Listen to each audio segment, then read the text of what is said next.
Good morning, જય Shri Krishna. સન્ડેની morning lazy હતી પણ ડે ફૂલ બિઝી જવાનું છે કેમ કે આજે ઘણું બધું કામ છે.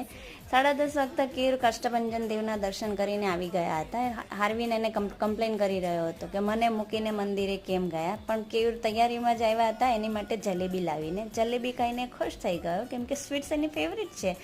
ફૂલ ડે બિઝી જવાનું હતું, જે વાત કરી હતી આમ જ બિઝી જવાનું હતું કેમ કે નાના બેબીઝ માટે ઘણી બધી શોપિંગ કરવાની હતી. બેબીઝને આમ તો એક જ બેબી માટે કર્યું છે. ઘરમાં 2 નવા બેબી આવ્યા છે. મોટા ભાઈના ઘરે બાબુ આવ્યો છે, નાના ભાઈના ઘરે બેબી આવી છે.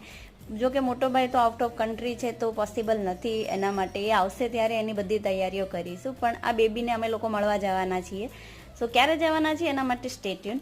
આ બધી શોપિંગ એના માટે હતી. પછી મંચુરિયન પાર્ટી કરી અને ત્યારબાદ ફ્રી થઈને બધાએ બેઠા બેઠા ઘણી ગપશપ કરીને પ્લાનિંગ કર્યું ક્યારે જઈશું, કઈ રીતે જઈશું, શું કરીશું. સો યા દિવસ પૂરો કર્યો. બાય. Like share